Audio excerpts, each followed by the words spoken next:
Senior सहाफ़ी हैं, senior commerce reporter हैं, इनसे जानते हैं कि बसंत के हवाले से जो फ्री ट्रांसपोर्ट चलाई जा रही है वो किस तरह से चलाई जा रही है और क्या क्या इंतजामात किए गए हैं इस बसंत फेस्टिवल को मनाने के लिए। जी सब इसमें यह है कि बरस बाद जो है तकरीबन 20-25 साल बाद सरकारी सतह पर बसंत मनाने का ऐलान किया गया। तो उसमें जहाँ पे स्टेट ऑर्गन तमाम एक्टिव हैं तो वहाँ महकमा ट्रांसपोर्ट भी काफ़ी मुतहर्रिक है और उसमें कलीदी रोल ये है कि क्योंकि डोरों से जहाँ गले कटने की शिकायत थी वहाँ पर सेफ्टी राड्स तो मोटरसाइकिलों पे लगाए जा रहे हैं, लेकिन हमारे यहाँ कोई ऐसे लोग भी हैं जो इस पाबंदी पे अमल नहीं करेंगे। तो उसे सेफ्टी को मज़ीद बेहतर बनाने के लिए उन 3 दिनों में 6, 7 और 8 फरवरी को पंजाब गवर्नमेंट ने मुफ्त ट्रांसपोर्ट फराहम किया। अच्छा चोइस साहब, उसमें तो रोजाना की बुनियाद पर लाखों लोग जो हैं वो ऑलरेडी सफर करते हैं और वो फुल होती है पूरी तरह, तो किस तरह से जो बाइकर्स हैं वो उन बसों में और उन ट्रेनों में सवार हो पाएंगे? कुरैसा बात यह है कि लाहौर में महकमा ट्रांसपोर्ट का दायरा-ओ-शुमार के मुताबिक 70 लाख रोज ट्रैवल करते हैं स्कूल कॉलेज घरों के लिए। तो उसमें जो 80% लोग हैं बाइक पे सफर करते हैं। बिल्कुल ऐसे। अब उस दिन मकामी छुट्टी भी होगी। दूसरा यह है कि ओरिएंट लाइन ट्रेन की कैपेसिटी है तकरीबन 2 लाख अफराद को, 1.5 से 2 लाख को कैरी कर सकती है। तो उसमें जो किराया है वो उस दिन नहीं होगा, वो फ्री चलेगी। साथ मेट्रो बस सर्विस है, 90,000 करीब लोगों को ट्रैवल करवा सकती हैं। शादरा से लेकर गज्जू मता तक 2 तरफा रूट है, वो भी मुफ्त होगी उस दिन। अच्छा, इजाफी बसें भी चलाई जा रही हैं? हाँ, इजाफी में उसमें यह है कि हमारे यहाँ जो पब्लिक सेक्टर में सरकारी जो ट्रांसपोर्ट के सोर्स हैं वो 4 हैं। एक ओरिजिन लाइन ट्रेन है, मेट्रो बस सर्विस, साथ साथ स्पीडो बसेज हैं 200 जो फीडर रूट्स हैं जिन्होंने ओरिजिन लाइन और मेट्रो बस के मुसाफिरों को आपस में कनेक्ट करवाना होता है। 9 रूट्स पे ये चलेंगी, 200 बसें हैं और इन पे तकरीबन 1.5 लाख लोग सफर करेंगे।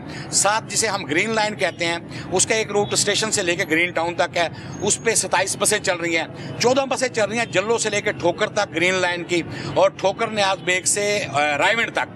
अब अगर हम देखें तो ये लाहौर का जो रेडियस है 40 से 45 किलोमीटर, तो वहां पर जो सरकार के सोर्स है 4 वो चलेंगे और जिसमें इनका एस्टिमेट है कि 5.5 लाख लोग सफर कर सकते हैं रोज इसमें।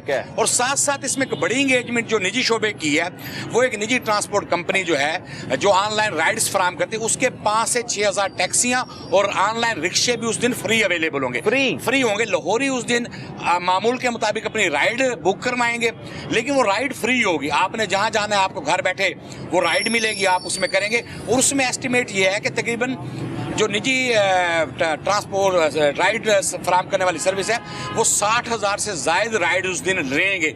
एवरेज एक टैक्सी या रिक्शा 5 से 6 राइड उस दिन लेगा और छुट्टी होगी। लाहौरी इन 3 दिनों में पतंग उड़ाए ना उड़ाए, मैं कहता हूँ कि मुफ्त सफर का लुत्फ जरूर लें कि तमाम ट्रांसपोर्ट मुफ्त होगी। और इसका मकसद ये है कि जो बाइकर्स हैं, जो सेफ्टी हैजर्ड है उसे खत्म किया जाए। अब सरकार ने तो अपना इंतजाम कर दिया, फराहम कर दिया। मेरा ख्याल है कि बाइकर्स को कोई एडवेंचर करने के बजाय इन महफूज और मुफ्त सफर से जो है लुत्फ उठा। ठीक है चोइस साहब, इकोनॉमिक एक्टिविटी क्या किस तरह से देख रहे हैं? देखें, कोई भी एक्टिविटी होती है जो पॉजिटिव हो नेगेटिव हो, जिस तरह वार भी हो तो उसमें भी इकोनॉमिक जो है एक पहलू होता है। सबसे पहले तो सलमान कुरैशी साहब के ये बसंत इकोनॉमिक एक्टिविटी तो जनरेट करेगा, लेकिन ये इकोनॉमिकल नहीं है, ये सस्ता नहीं है। आपने ये गरीब लोगों की पहुंच से दूर नहीं हो गया? बहुत दूर। जो 50 रुपए का 20 रुपए की पतंग थी वो 200-300 की, इस पे हमारे दोस्त पहले बात कर चुके हैं। अब इकोनॉमिक एक्टिविटी की बात है तो पाकिस्तान में दहशतगर्दी का जब से मामला है उसके बाद स्ट्रेस है माहौल में, तो होटल इंडस्ट्री है, साथ इसके पूरी एक हॉस्पिटैलिटी इंडस्ट्री एंगेज है।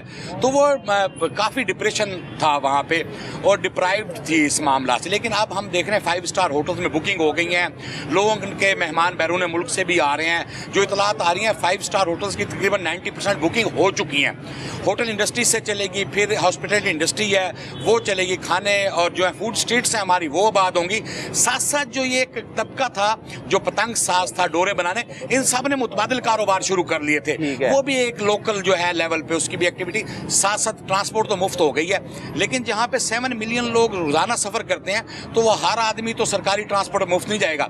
लोग अपनी गाड़ियों पे भी सफर करेंगे। एक मैं समझता हूँ ये एक पॉजिटिव साइन है, इकोनॉमिक एक्टिविटी भी होगी, लोग फ्री भी होंगे, इंजॉय भी करेंगे और साथ साथ माशी जो है वो मामलात भी बेहतरी की तरफ आएंगे। आमिर सलामत साहब की जानिब रुख करते हैं। आमिर भाई, जैसे आमिर नवीद चोइस साहब कह रहे हैं कि अब ये गरीब आवाम की पहुंच से काफ़ी दूर चला गया है, ये फेस्टिवल को मनाना, तो उसके लिए कोई इस निचले तबके के बारे में सोचा गया कि वो किस तरह से इसे सेलिब्रेट कर सकते हैं? कुरैशी साहब, जिस तरह से आपको पता है कि पहले पाबंदी आई थी डिस्ट्रिक्ट गवर्नमेंट की तरफ से कि लाहौर के बाहर से जो आ रही थी पतंग और डोर, उस पर पाबंदी थी, बिल्कुल उसको रोक दिया। मगर इसी को मद्देनजर रखते हुए, चूंकि डिस्ट्रिक्ट गवर्नमेंट ने इसका कोई क्राइटेरिया कीमतों का तय नहीं किया, सही, ये एक क्वेश्चन मार्क भी था कि कोई ना कोई तायन कर लेना चाहिए था। मगर जो स्टेक होल्डर्स हैं, जो काइट फ्लाइंग एसोसिएशंस हैं, उनकी जानिब से कुछ तहफ़्फ़ुज़ात का इजहार किया गया। अब जो एनओसी का, जो मैंने पहले भी बताया कि एनओसी के तहत वो जो डीलर्स हैं वो मंगवा सकते हैं और उसमें कुछ कमी आएगी, जैसे 250 से लेके 300 400 तक भी जो पतंग की फराहमी है वो देखने को मिल रही थी। मगर एक बड़ा जो तबका है वो शायद इस एक्टिविटी से महरूम हो जाए, क्योंकि आपको मालूम होगा कि जो इस वक्त कीमतें हैं वो 100 रुपये के दरमियान, अगर वो एक तावा जो गुड्डा है वो होगा तो वो अफोर्डेबल है शायद लोगों के लिए। ये कीमतों का जो तायन है, इस करने के हवाले से थोड़ा सा एक जो है वो लूप होल है, बिल्कुल लूप होल दिखाई दे रहा है। समझ नहीं आ रही कि कीमतें है क्या। 2 पीस का एक पिन्ना कितने में मिल रहा है? कोई कहता है 8000 कीमत है, कोई 10 कह रहा है, कोई 15 कह रहा है, तो 2 पीस डोर तो बहुत कम होती है। यही तो बात है कि कल एक बच्चा छोटा सा वो पूछ रहा था मुझसे कि ये जो डोर है ये कहाँ से मिलेगी। उसको जब मैंने बताया तो उसने मुझे कीमतें बताई। एक छोटे बच्चे ने, उसने कहा जी 5000 रुपए का 2 पीस का पिन्ना मिल रहा है डोर का। अच्छा, ये भी कंफर्म नहीं है? जी बिल्कुल नहीं, और इसका तायन किया ही नहीं जा सकता। नहीं, तो ये सिटी डिस्ट्रिक्ट गवर्नमेंट को करने की जरूरत नहीं है? जैसे मार्केट कमेटी होती है, वहां पर जाकर रेट जो है वो अवेजा किए जाते हैं। सब्जी मंडी हो गई है, प्रॉपर गोश्त का रेट क्या होगा हुकूमत की जानिब से? इस तरह डोर और गुड्डों का रेट मुकर्रर करने की जरूरत नहीं? फुकदान है, और इसमें बहुत सारे जो शहरी भी थे इस कमेटी में, उन्होंने भी ये पुट किया सवाल, और आम आवाम का भी यही सवाल था कि कम अज कम कुछ ऐसे मीडियम तय कर लिए जाएं कि इसकी कीमतें जो हैं वो सेटल की जा सके। इसमें जो है डिस्ट्रिक्ट गवर्नमेंट और पंजाब गवर्नमेंट समेत जो है वो अभी तक कंसेंसस नहीं हुआ। सिर्फ ये इजाज़त दे दी है कि यार कमी की वजह से शायद ये जो डिमांड एंड सप्लाई की जो कमी है उसकी वजह से, मगर ये जो है महंगी बसंत होगी। आमिर नवीज़ चौधरी साहब की बात से मैं इत्तफाक करूंगा, चूंकि ये मुमकिन नहीं है, चूंकि टाइम बहुत शॉर्ट था कुरैशी साहब। और दूसरी बात मैं एक इजाफा करना चाहूँगा जो आमिर मिर्ज़ा साहब ने कही है